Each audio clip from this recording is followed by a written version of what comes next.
Assalamualaikum warahmatullahi wabarakatuh. Assalamualaikum warahmatullahi wabarakatuh. Kembali lagi bersama kita di podcast mahasiswa Institut Agama Islam Syarifuddin. Sekarang tema yang akan kita bahas yaitu persaingan mahasiswa dalam menghadapi ekonomi global. Berbicara mahasiswa dalam menghadapi ekonomi global ini sangat menarik. Kali ini saya sudah ditemani oleh Dekan Fakultas Ekonomi Syariah yaitu Bapak Indra Hidayatullah. Selamat sore Pak, apa kabar? Alhamdulillah baik, selamat sore Mas Aziz. Iya. Kali ini sedikit saya mau tanya-tanya tentang persaingan mahasiswa dalam menghadapi ekonomi global Pak. Soalnya begini, berbicara mahasiswa ini apalagi yang semester tua ya Pak, yang sudah dilanda kegalauan. Habis ini mau apa, persaingan banyak gitu. Menurut Bapak, agar mahasiswa ini siap bersaing ke depan dalam ekonomi global ini harus seperti apa mahasiswa Pak? Oke baik, Mas Aziz, sebelumnya Bismillahirrahmanirrahim. Assalamualaikum warahmatullahi wabarakatuh. Waalaikumsalam warahmatullahi wabarakatuh. Begini Mas Aziz, memang bukan hanya fenomena di Yai Syarifuddin terkait bagaimana mahasiswa itu nanti menghadapi persaingan global, khususnya di bidang ekonomi. Semua rata-rata mahasiswa Indonesia, saya bisa katakan begitu, akan memikirkan hal yang sama.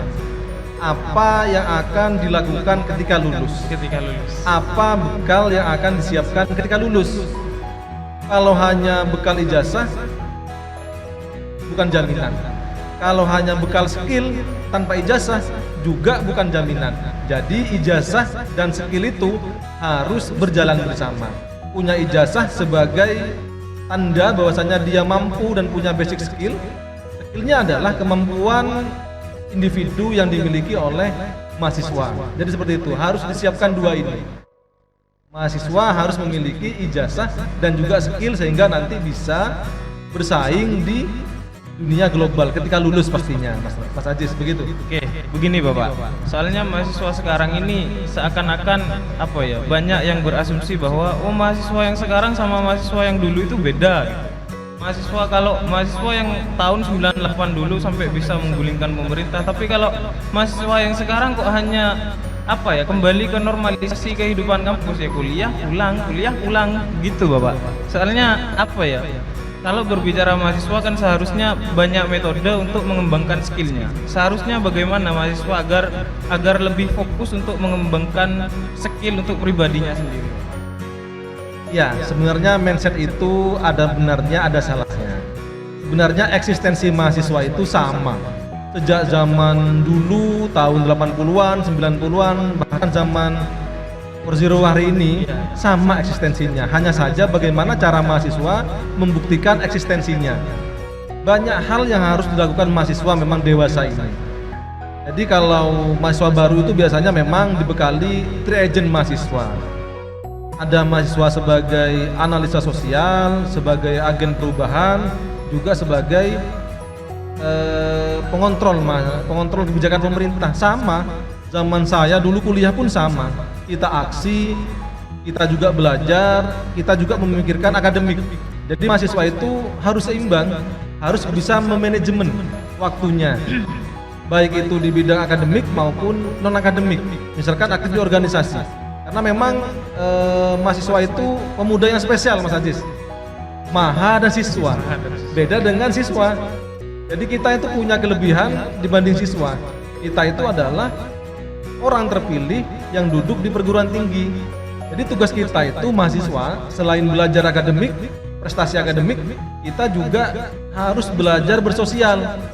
Harus belajar bagaimana cara mengontrol kebijakan pemerintah agar masyarakat bawah itu bisa menikmati beberapa kebijakan pemerintah. Pastinya mahasiswa harus punya data dan juga harus punya kajian-kajian terkait apa saja kebijakan pemerintah. Berbicara kebijakan ekonomi pemerintah, tapi mahasiswa tidak paham tentang isi teori kebijakan ekonomi. Lucu nanti pemerintah akan menertawakan ketika kita tidak tahu isu itu dan tidak tahu teorinya. Jadi harus seimbang, harus tahu isunya dan paham isinya apa, seperti itu. Baik, intinya apa ya, mahasiswa kalau memang benar-benar mau mengembangkan skill dan juga potensi dirinya harus banyak belajar dan juga membaca dan juga harus peka sosial gitu ya. Betul. Pak. Sekali. Dan juga harus lebih memperbanyak kajian-kajian. Harus itu. Oke. Pertanyaan selanjutnya, Pak. Ini bekal-bekal apa saja yang harus dimiliki oleh mahasiswa untuk menjawab nanti ketika persaingan di ekonomi global gitu. Misalnya kayak sekarang masih menjadi mahasiswa sudah belajar bisnis gitu. Apakah itu sudah sudah cukup untuk menjadi bekal ketika nanti menghadapi persaingan tersebut? Ya, jadi begini. Tugas mahasiswa itu adalah belajar, berdiskusi, berkarya dan berorganisasi. Pertama mulai belajar. Misalkan di Institut Agama Islam Syarifuddin ini ada Fakultas Tarbiyah, ada Fakultas Ekonomi dan Islam, dan juga ada Fakultas Dakwah. Apa implementasi belajar mahasiswa itu adalah mendalami teori-teori yang ada di kampus.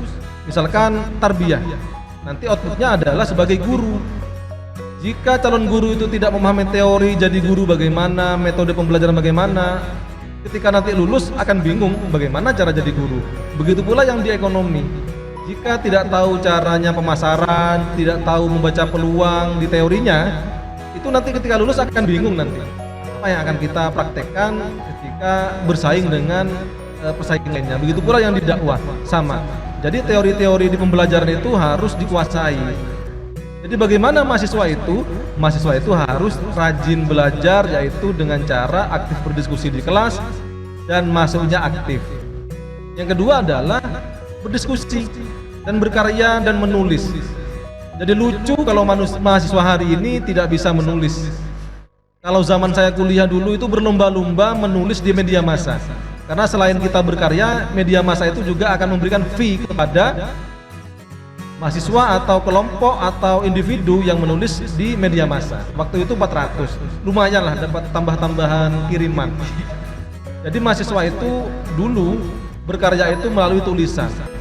Bagaimana cara kita bisa menulis? Ya pastinya harus membaca dulu, Mas Ajis. Makanya ketika saya ngajar itu saya tanyakan bukunya mahasiswa berapa. Kalau saya kalkulasi itu mahasiswa itu lulus kuliah 8 semester itu harus punya buku 6 kali 8, 48 buku wajib. 48. Cuma Mas Ajis tahu sendirilah bagaimana fenomena mahasiswa hari ini. Dulu memang ketika saya kuliah itu belum ada Android, belum ada HP. Memang fokus baca buku dan beli buku. Hari ini kayaknya bukan hanya saya, Mas Ajis juga tahu sendiri, HP itu sudah mengalahkan segalanya sepertinya. Yang terakhir adalah berorganisasi. Organisasi itu adalah poin pentingnya bagaimana nanti ketika bekerja sama dengan orang di perusahaan, di sekolah atau di perbankan. Jadi sudah bisa tahu cara manajemen mulai dari planning, organizing, activating, controlling. Jadi itu adanya di organisasi kemahasiswaan. Kalau di Institut Agama Islam Syarifuddin ada DMAI, ada UKM dan juga ada kegiatan-kegiatan membekali skill mahasiswa. Itu manfaat dari tugas mahasiswa, yaitu adalah belajar, membaca, berdiskusi, berkarya dan berorganisasi. Kalau itu sudah dilakukan semua, maka nanti ketika sudah lulus dari Institut Agama Islam Syarifuddin, mereka insya Allah alumni IAIS siap bersaing dengan siapapun ketika itu dimiliki. Makanya mahasiswa yang masih aktif, jangan lupa tujuan itu dilaksanakan biar siap bersaing dengan siapa saja. Itu Mas Ajis. Ini Pak, berbicara mahasiswa yang apa ya namanya, yang sekarang ini masih aktif lah, dikatakan aktif dalam berorganisasi, belajar dan juga berkarya. Kadang-kadang banyak statement yang mengatakan begini Pak, apa sih mahasiswa kok sering sukanya aktif di organisasi? Kalau mahasiswa sudah aktif di organisasi, sukanya hanya demo. Apa bisanya kalau hanya cuman demo? Padahal kita demo itu menyuarakan aspirasi yang ada di rakyat, kan seperti itu Pak. Kalau menurut Bapak sendiri bagaimana tanggapan Bapak ketika ada statement yang seperti itu ketika mahasiswa aktif di organisasi dan dibilang sukanya hanya demo? Iya. Jadi begini Mas Ajis, ada tipologi mahasiswa. Ada tipologi yang pertama itu adalah mahasiswa yang hedonis. Mahasiswa hedonis itu adalah mahasiswa yang hanya kuliah, senang-senang, jalan-jalan, ngopi, kuliah, jalan-jalan, begitu seterusnya. Jadi hidupnya hanya untuk kuliah saja. Ada tipologi yang kedua adalah mahasiswa yang pragmatis, yang hanya kuliah, mencari nilai, pulang ke rumahnya. Itu pragmatis. Ada yang ketiga adalah mahasiswa yang idealis. Ini yang tadi itu. Mahasiswa idealis itu adalah mahasiswa yang tidak hanya mencari teori atau ilmu di perguruan tinggi, juga aktif di dunia organisasi kemahasiswaan. Tugasnya apa? Tugasnya tadi itu, free agent mahasiswa, mengontrol kebijakan mahasiswa. Kalau bukan mahasiswa, siapa yang akan mengontrol kebijakan pemerintah? Karena memang tugasnya mahasiswa. Perlu diingat, mahasiswa itu, bukan siswa.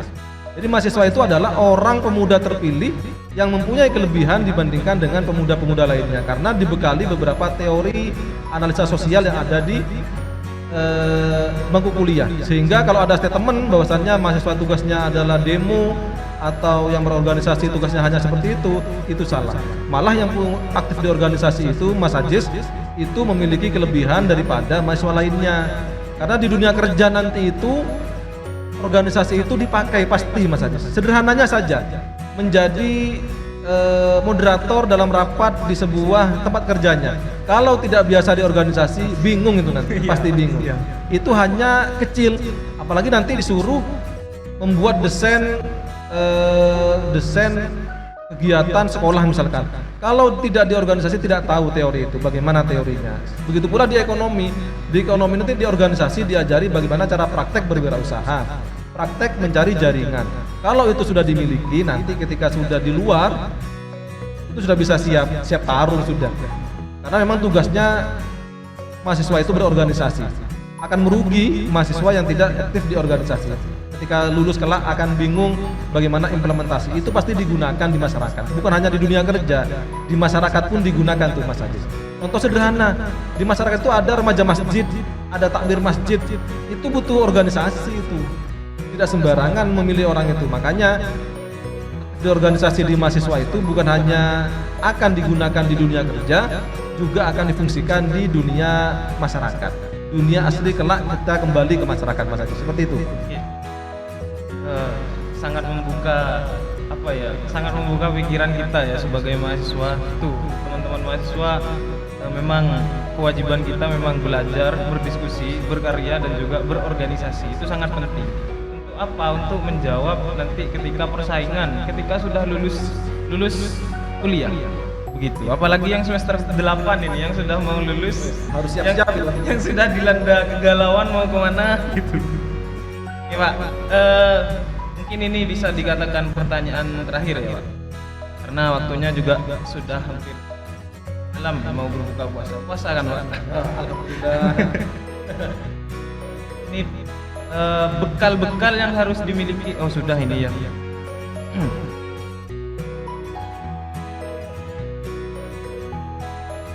Begini Pak. Terus pertanyaan apa ya? Pertanyaan dari saya pribadi. Pamungkas. Pertanyaan pamungkas gini.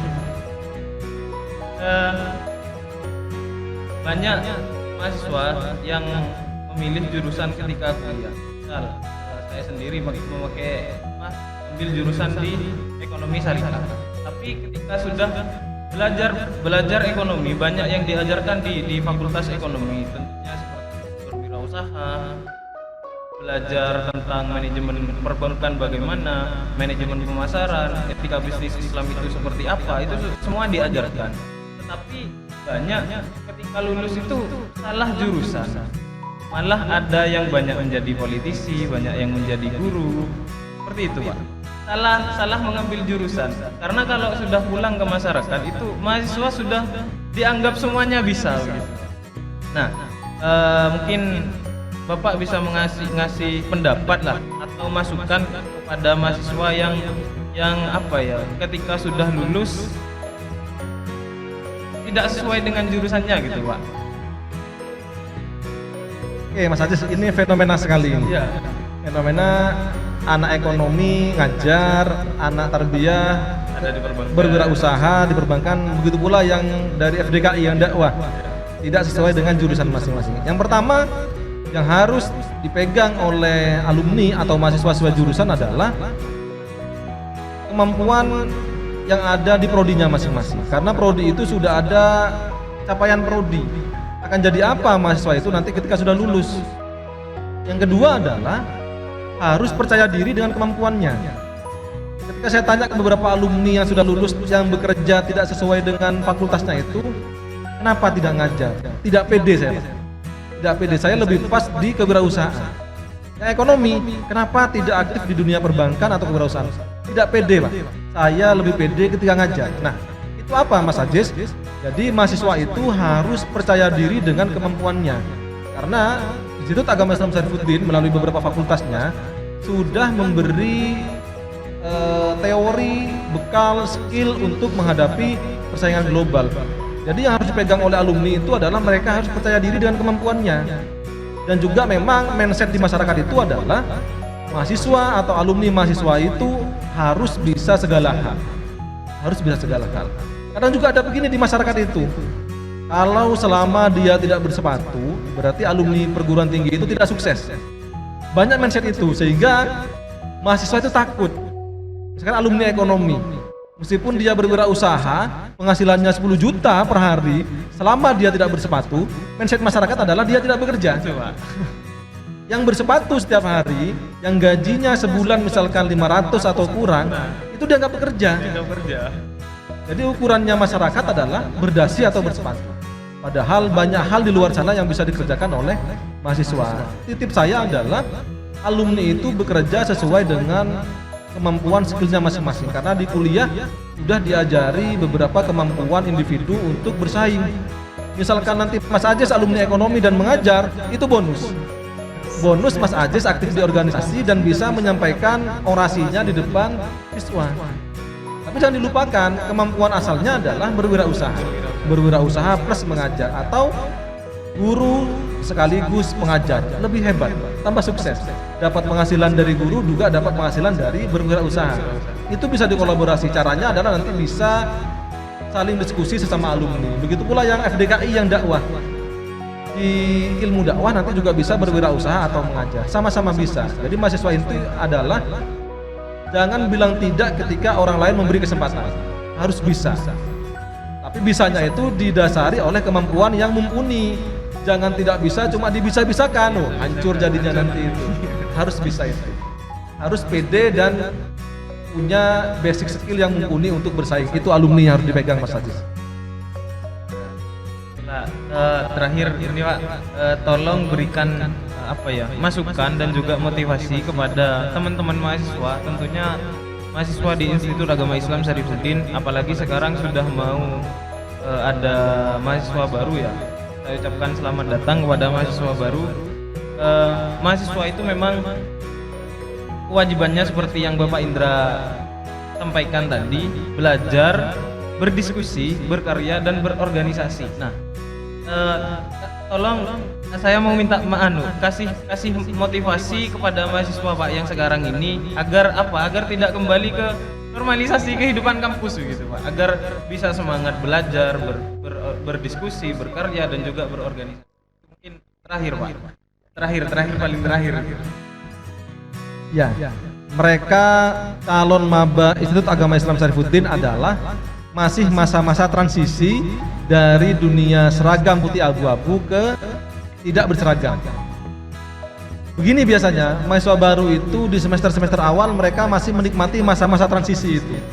Mereka masih acuh tidak acuh terhadap organisasi, tugas kampus, karena mereka masih meraba-raba. Makalah pun mereka masih ngambang nanti. Ketika dikasih tugas makalah oleh dosen, mereka masih bertanya-tanya. Nah, itu tugasnya ada di aktivis intrakampus dan ekstra kampus. Bagaimana cara membekali maba itu gambaran-gambaran kampus.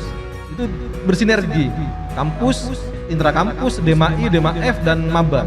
Ketika mereka sudah mengenal, maka tugas kita berikutnya adalah mengarahkan mereka. Harus diarahkan. Mahasiswa baru itu kalau nggak diarahkan mereka akan jadi mahasiswa yang hedonis nanti. Senang-senang. Kampus hanya kuliah, nggak ada dosennya, senang, pulang jalan-jalan ngopi, tidak ada yang dibahas, itu hedonis. Itu tugas kita bersama Institut Agama Islam Syarifuddin, fakultas, DMAI, UKM mengarahkan maba itu. Jadi nanti maba itu memang harus diarahkan sama dengan bayi baru lahir. Itu tergantung orang tuanya bagaimana mengarahkan bayi itu. Atau kertas kosong itu bagaimana kita mengarahkan, apa kita kasih warna merah atau putih atau biru. Ketika kita sudah arahkan nanti maka mahasiswa baru itu akan fokus menjadi mahasiswa yang idealis. Sehingga sejak awal mereka kuliah, mereka nanti sudah fokus ke dunia akademik, dunia organisasi, dan mereka bisa bersaing ketika masih berkuliah. Mereka masih bisa memanfaatkan waktu kosongnya dengan cara aktif di dunia kerja atau aktif di dunia organisasi. Hingga maba itu nanti lulus, mereka sudah siap bersaing dan tahu apa sebenarnya tujuan menjadi mahasiswa. Itu tugas kita bersama mengarahkan mahasiswa baru itu. Untuk yang mau lulus, ini tips yang paling penting. Ada Mas Ajis, ada Ketua DMAI, ada Mas Roes ini. Ini calon mahasiswa lulusan. Yang pasti ukuran alumni sukses itu kalau di akreditasi perguruan tinggi adalah masa tunggu tidak sampai 3 bulan mereka sudah mendapatkan kerja. Harus. Jadi kampus itu dikatakan sukses jika ada alumninya dalam masa 3 bulan lulus itu sudah mendapatkan pekerjaan. Jadi apa yang dipersiapkan oleh lulusan Institut Agama Islam Syarifuddin? Pertama adalah harus rajin-rajin membuka browsing lowongan kerja. Yang kedua adalah mencari relasi yang bisa menampung kerjanya. Kalau di Lumajang dikira lowongan kerjanya sedikit, kawan-kawan alumni bisa ke luar kota. Ada Jember, ada Probolinggo. Jangan takut berpetualang, mumpung masih muda. Kalau di mana ada kesempatan bekerja di sana, silahkan datangi itu. Kalau dirasa di Lumajang pesaingnya terlalu banyak dan peluang kerjanya sedikit, silahkan cari di kota lain. Bisa mengembangkan karir di mana saja. Yang penting bekerja itu sesuai dengan hobi dan kemampuan. Kalau kerja dipaksa, misalkan Mas Ajis punya lembaga pendidikan, Ajis ini harus jadi guru karena punya lembaga pendidikan, itu nggak bisa karena tidak sesuai hobi dan tidak sesuai dengan skill yang dimiliki. Jadi bekerja itu harus sesuai dengan kemampuan, hobi dan juga kesenangan. Maka kerja akan enjoy dan menikmati sekali. Tidak bekerja secara terpaksa dan didesak oleh beberapa yang punya kepentingan. Itu Mas Ajis yang harus dimiliki dan harus tips bagi lulusan mahasiswa Institut Agama Islam Syarifuddin biar tidak menjadi pengangguran atau tidak nambah pengangguran ya. Harus punya basic itu. Itu Mas Ajis. Baik, terima kasih Pak atas penyampaiannya itu. Pesan buat yang mau lulus maksudnya. Terutama semester yang sudah mau lulus. Terima kasih Pak. Itu mungkin terakhir ya dari saya. Pertanyaan dari saya dari pembahasan kita yaitu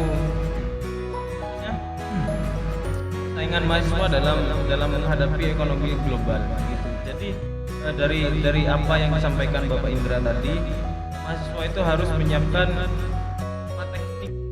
teknik basic skill pribadi yang harus dimiliki oleh mahasiswa agar mampu bersaing dalam menghadapi ekonomi global seperti itu. Dan juga tugas dan kewajiban mahasiswa ketika menjadi mahasiswa harus belajar, berdiskusi, berkarya dan juga berorganisasi.